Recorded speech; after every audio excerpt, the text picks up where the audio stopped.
let's hear about,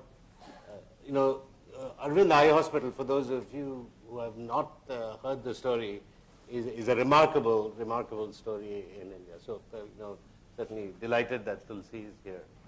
Thank you, Chandru. Hard act to follow after what Balu has pretty much covered. Everything. Everybody, not just me. Anybody will want to speak, I guess. Yeah. So let me start off with kind of building on what Balu mentioned, because our own experience is very similar. First to take on Pawan, like Balu did. It was fun anyway. Yeah. Now I know why you made me go I first. think we often tend to be very much input oriented, in the sense, because that's more easily measurable. So even the notion of we need more doctors, I think, comes from that input orientation. Do we need a doctor for every 30 people? I mean, we really need to ask that question. So it is much better to also to look at what they produce, what impact they create. I think that's another perspective.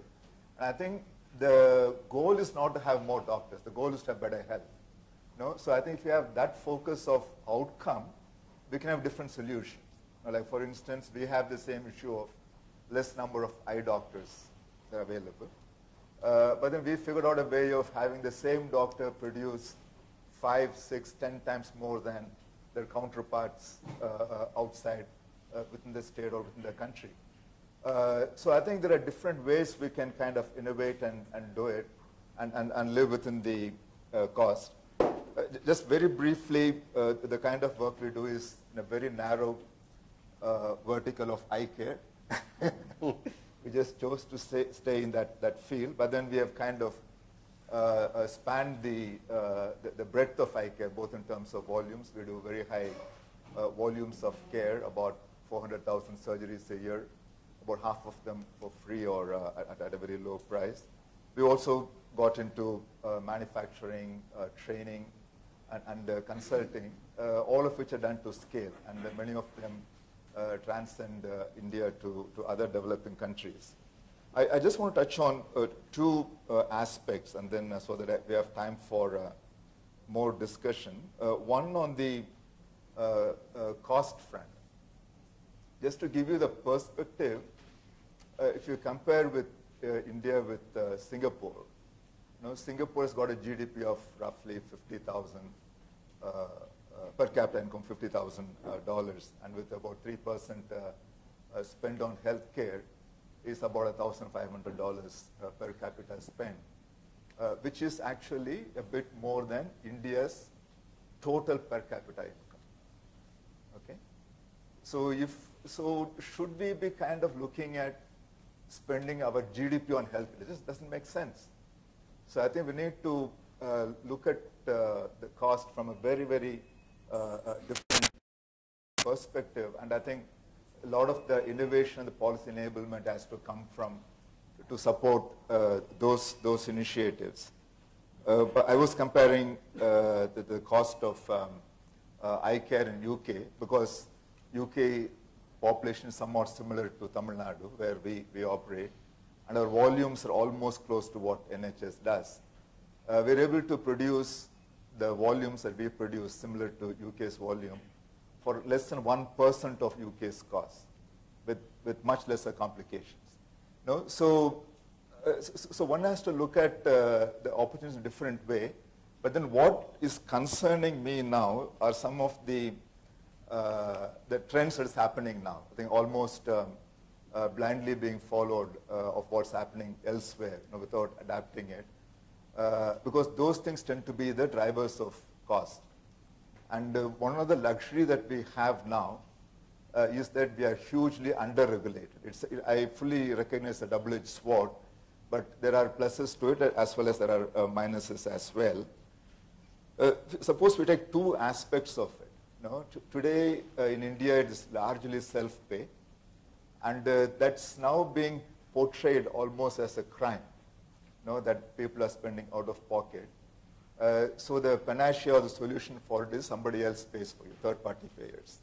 That's what is being pushed now, in different forms. And you can see what is happening elsewhere.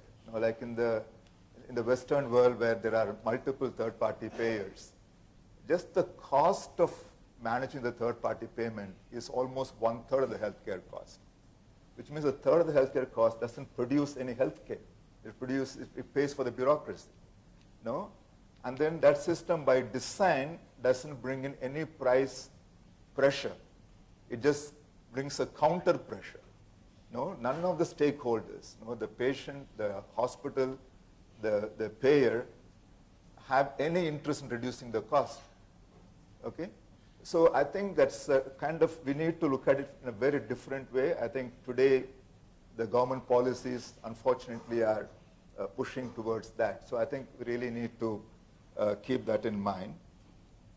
The second driver of cost is regulation. Regulation is necessary, but I think it's got to be done mindfully.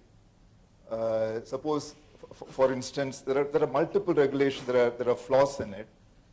If you take the Medical Council of India, which Pawan touched upon, all the regulations are input-based. The classroom size is so much, the laboratory size is so much. You need so many people of different kind, and that's what they measure.